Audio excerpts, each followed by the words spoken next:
The Sport Fury S23 is a rare car, and not many people know about it. So we're going to take a deep dive into this mysterious C-body and remove some of the myths that surround it.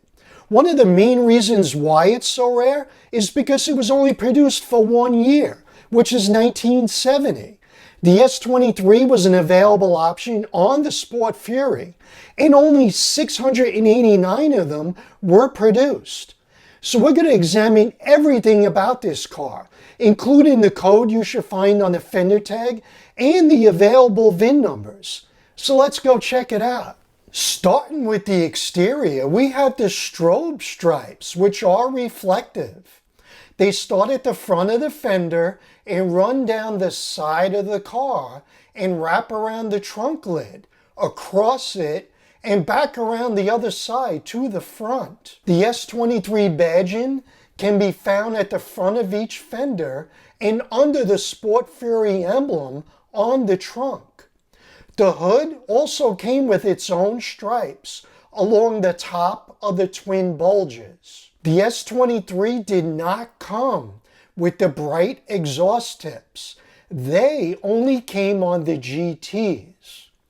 The standard tires were G78 15s, and optional sizes included H78 and H70 15s.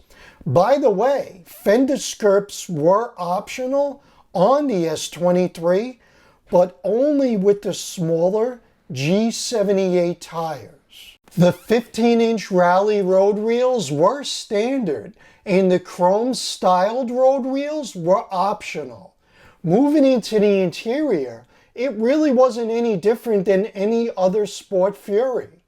There were no S23 emblems anywhere, which I think would have been a nice touch. The standard bench seats came either cloth and vinyl or all vinyl with the fold-down center armrest. Or for the sportier look, optional vinyl bucket seats were the way to go.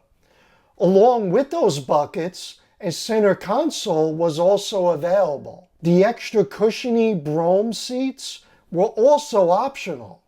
For the steering wheel, the standard one was the 3-spoke with the partial horn ring. The 3 extra steering wheels were available, starting with my favorite, the 3-spoke simulated wood grain wheel.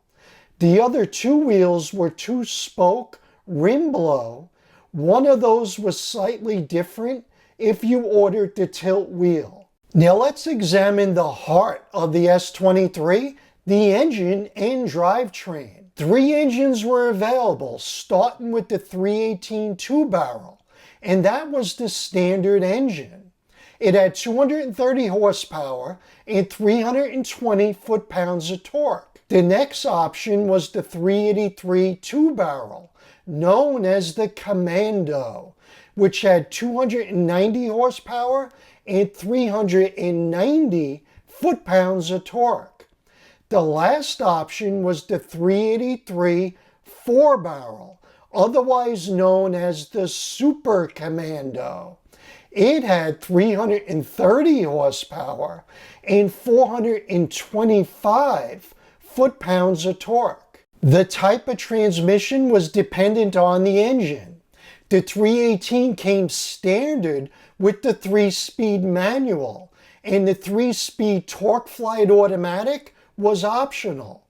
The 383 2-barrel came standard with the 3-speed manual, but only if the car didn't have AC. The automatic was optional. And if you opted for the Super Commando 383, the automatic came standard. The rear axle ratios were dependent on the engine and transmission. Both the 318 or 383 2-barrel manual transmission came standard with the 323 gear ratio. Or if the 318 or 383 2-barrel came with the automatic, that came standard with 276 gears, and the 323s were optional. The 383 4-barrels, which were all automatics, came standard with the 323s, and the 276s were optional. Moving on to the brakes, the S23 came standard with regular drum brakes, but power heavy-duty brakes and front disc brakes were optional.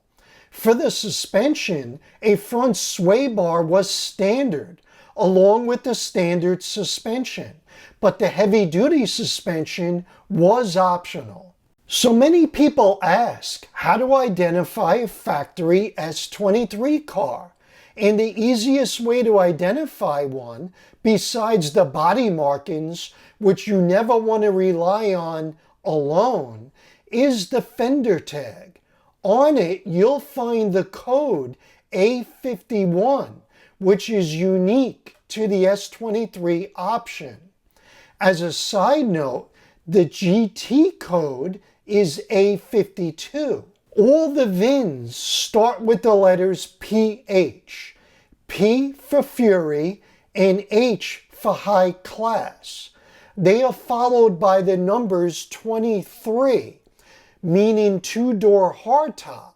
And then the fifth digit is the engine code, which should either be a G for the 318, L for the 383 two-barrel, or N for 383 four-barrel. I published a C-body video from Carlisle, which has an S23 and a few GTs, which you can watch right here.